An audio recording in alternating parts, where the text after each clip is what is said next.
मैं doctor Sumitra Sharma, associate professor Sanskrit, SBT government college Sardarshahar. प्रिय विद्यार्थियों, आप लोगों का स्वागत है। बीए भाग तृतीय के विद्यार्थियों के लिए हमने कल नीति शतक में से कुछ श्लोक पढ़े थे। अब उसके आगे हम पढ़ेंगे भर्तृहरि रचित नीति शतक का यह है 10वां श्लोक। इसमें भर्तृहरि कवि कहते हैं, शिरः शार्वं स्वर्गात् पशुपति शिरस्तः क्षितिधरं महिद्रात् उत्तुंगात् अवनिम् अवनेश्चापि जलधिम् अधोऽधो गंगेयं पदमुपगता स्तोकम् अथवा विवेक भ्रष्टानां भवति विनिपातः शतमुखः। क्या कहते हैं कवि कि विवेक भ्रष्टानाम विनिपातः शतमुखः भवति, कि जो विवेक से भ्रष्ट हो जाते हैं, अपन कहते हैं कि जिसकी बुद्धि खत्म हो जाती है, सही गलत करने की क्षमता जब व्यक्ति की कुंठित हो जाती है, तब उसका शतमुखः विनिपातः भवति, सैकड़ों तरीकों से उसका पतन होता है। कैसे? इन्होंने गंगा का प्रसंग उठाया है कि गंगा जो स्रोतस्विनी है वह शिरः शार्वम स्वर्गात्, स्वर्ग से, शार्वम शिव भगवान शंकर के शिरः माने मस्तक पर पड़ती है। पशुपति शिरस्थ है, भगवान शंकर के शिर से क्षितिधरम पहाड़ पर, हिमालय पर पड़ती है। महिद्रात उत्तुंगात, उत्तुंग महिद्र से, उत्तुंग हिमालय से, पर्वत से, अवनिम वह पृथ्वी पर आती है। अवनेश्चापि जलधिम, और पृथ्वी से भी नीचे समुद्र में जाती है। इस तरह से अधो अधो गंगेयम पदम उपगता, नीचे से नीचे की तरफ स्थान को प्राप्त होती चली गई इयम गंगा, यह गंगा। स्तोकम थोड़ा थोड़ा करके, सबसे पहले कहाँ थी? ऊपर स्वर्ग में, स्वर्ग से भगवान शंकर के मस्तक पर आई, शंकर के मस्तक पर से फिर वह हिमालय पर आई, हिमालय से फिर पृथ्वी पर आई, पृथ्वी से फिर वह समुद्र में जाकर के मिल गई। तो ऊपर से लेकर के स्तोकम थोड़ा थोड़ा करके वह नीचे से नीचे की तरफ चलती चली गई। क्यों?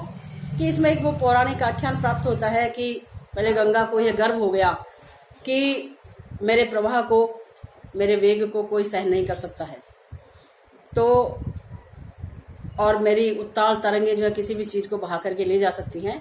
तो इनका यह अभिमान, ये जो इनका अविवेक था, उसका दंड इन्हें भोगना पड़ा और ऊपर से नीचे की तरफ वह चलती चली गई।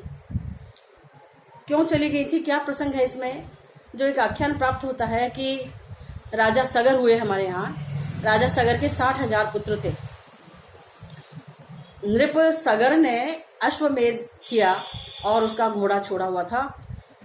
इंद्र को अपना पद जाने का भय, हम पढ़ते रहते हैं कि सताता है जब कोई 100 अश्वमेध कर लेता है तब। तो इंद्र ने चालाकी से उस घोड़े को ले जाकर के पाताल में कपिल मुनि के आश्रम में छुपा दिया। पृथ्वी पर सब जगह ढूंढते हुए सगर के वे पुत्र ढूंढते रहे, लेकिन उनको कहीं पर नहीं प्राप्त हुआ। जब अश्व तो ढूंढते ढूंढते हुए कपिल मुनि के आश्रम में पाताल में गए और वहां पर देखा कि वो तो समाधि में निमग्न थे और घोड़ा वहां पर बंधा हुआ है। उनको लगा कि ये तो बड़ा पाखंड कर रहा है, ला करके यहाँ छुपा दिया और स्वयं आंख बंद करके बैठे हैं। तो उन्होंने उनके अपमान किया, लात मारी कहते हैं। और जब उनकी आंख खुली तो उन्होंने उनको सारा माजरा देख करके और उन 60,000 पुत्रों को भस्म हो जाने का श्राप दे दिया। अब क्या हो, उनके वंश में फिर उसके बाद में कोई भगीरथ पैदा हुए। उन्होंने भगवान शंकर की तपस्या की, गंगा की तपस्या की, उन गंगा को कि भाई इनका उद्धार कैसे हो सकता है। तो उद्धार कराने के लिए उन्होंने गंगा से प्रार्थना की, भगवान शंकर की तपस्या करने के पश्चात फिर वो धीरे धीरे उसको स्वर्ग से लेकर के और पृथ्वी पर लाने का उन्होंने सफल प्रयास किया। तो आज भी जब कोई किसी कठिन तपस्या, कठिन कार्य की तरफ कोई व्यक्ति अग्रसर होता है तो हम कहते हैं कि इस व्यक्ति के बड़े भगीरथ प्रयास हैं। तो भगीरथ प्रयास मतलब बहुत कठिन, प्रयास वह व्यक्ति, प्रयत्न वह व्यक्ति करता है उस कार्य को करने के लिए।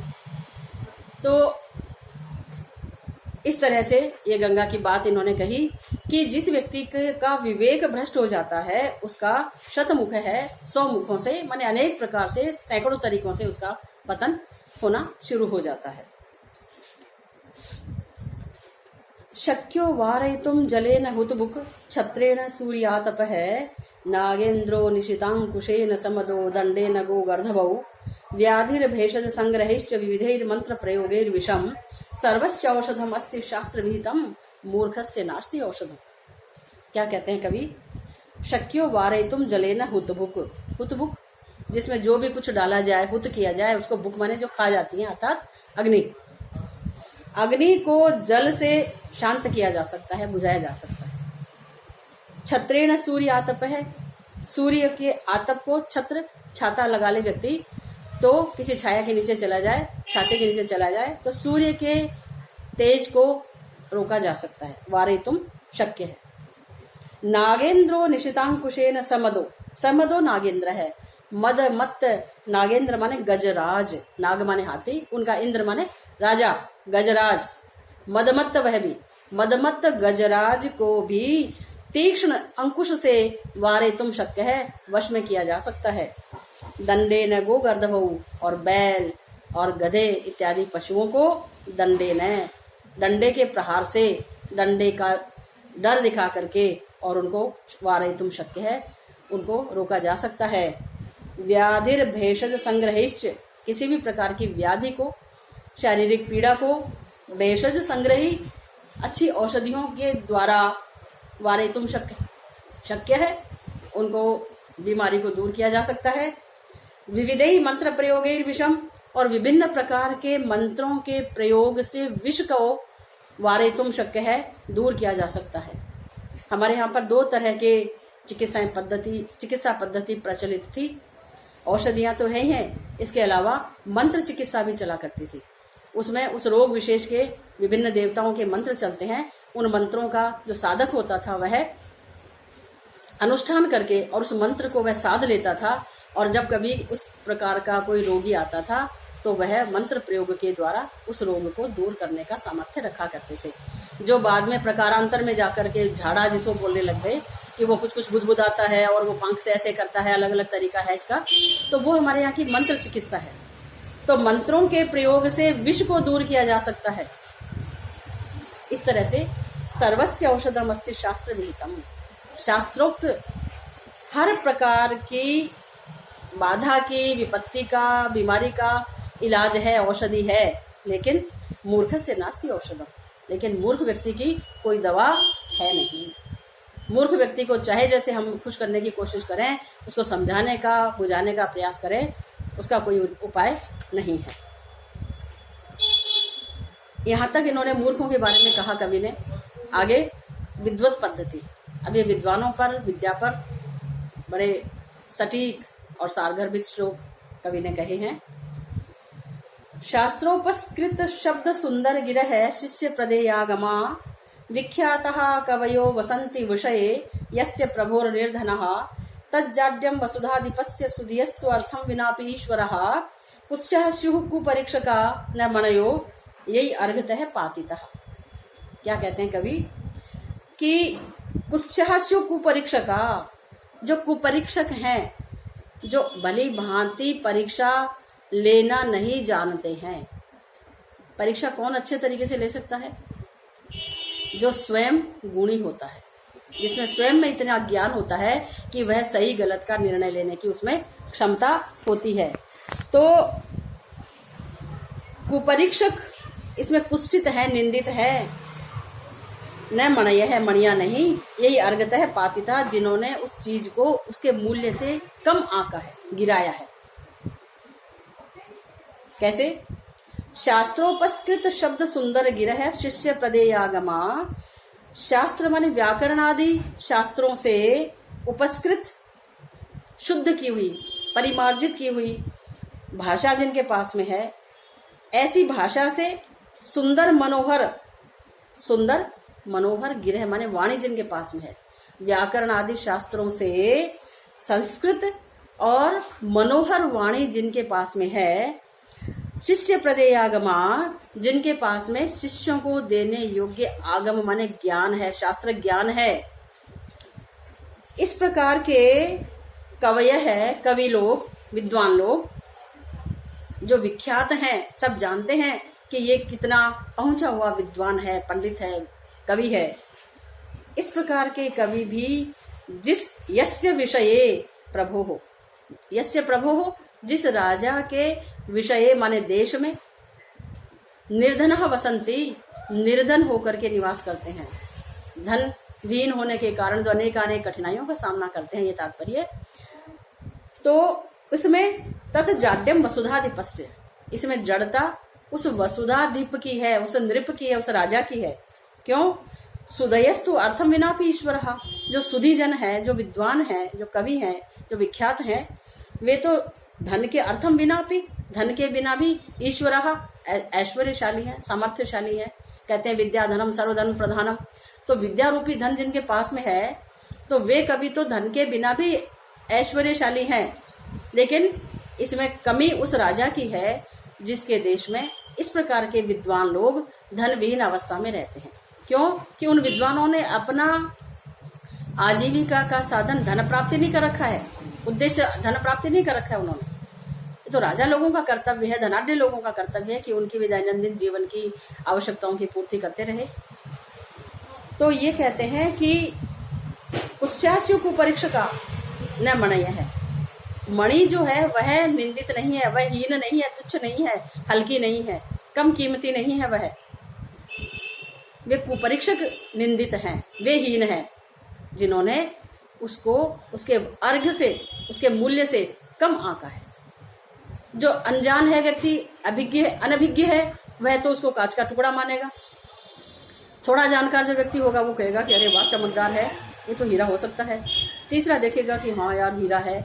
उससे अगला व्यक्ति जो सचमुच पारखी है, जो जौहरी है, वो उसको देखते ही पहचान जाएगा कि अरे ये कांच का टुकड़ा या सामान्य हीरा नहीं है, यह करोड़ों का बहुमूल्य रत्न है। तो इस तरह से मणि जो है वह निंदित नहीं है, कुपरीक्षक जो है वह निंदित होता है, जो भली भांति किसी भी व्यक्ति का या वस्तु का मूल्य सही सही नहीं आंक पाता है।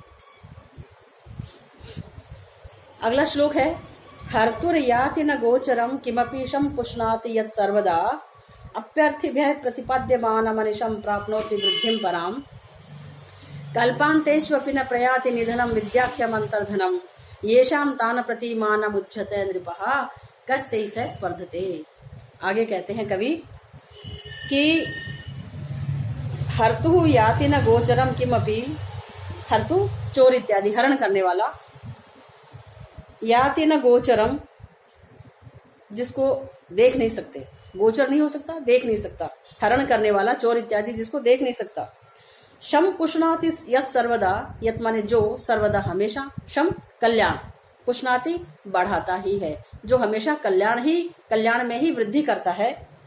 अपि अर्थिभ्यः प्रतिपाद्यमानम, और अर्थी लोगों को, याचकों को, जो उसको चाहने वाले हैं, जो विद्या के अर्थी हैं, जो विद्या को, ज्ञान को प्राप्त करना चाहते हैं, उनको दिए जाने पर भी जो अनिशम प्राप्नोति पराम वृद्धिम, अनिशम रात दिन उत्तरोत्तर श्रेष्ठ वृद्धि को प्राप्त करता है। कल्पांतेषु अपि न प्रयाति निधनम, और जो कल्पांत होने पर भी, प्रलय होने पर भी जो निधनम न प्रयाति, जो नष्टता को प्राप्त नहीं होता है, क्या? विद्याख्यम अंतर्धनम, विद्या नाम का जो आंतरिक धन है। बाकी जो रुपया, पैसा, गोधन, गजधन, बाजीधन इत्यादि इत्यादि सारे सामने दिखने वाले होते हैं, लेकिन विद्या धन कैसा है? अंतर्धन है, ये हमारे अंदर रहने वाला है। तो इस तरह का विद्या नाम का जो आंतरिक धन व्यक्ति में है, ये शाम जिनके पास में है, तान प्रति, उनके प्रति, हे नृपहा, कवि कहते हैं कि हे राजा लोगों, मानम उच्चते, उनके प्रति तुम अभिमान करना छोड़ दो। कह तई सह स्पर्धते, उनके साथ में, तई सह के साथ में या तृतीया, उनके साथ में कौन स्पर्धा कर सकता है?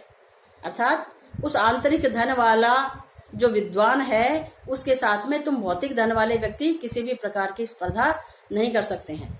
और ये कैसा है आंतरिक धन, ये बताया कि चोर जिसका को दृष्टिगत नहीं हो सकता और जो हमेशा ही कल्याण की पुष्टि करता है। याचकों को जितना दिया जाता है अन्यत्र हमें वो दोहा मिलता है, सरस्वती के भंडार की बड़ी अपूर्व बात, ज्यों खर्चे त्यों बढ़त है, नहीं खर्चे घट जाए।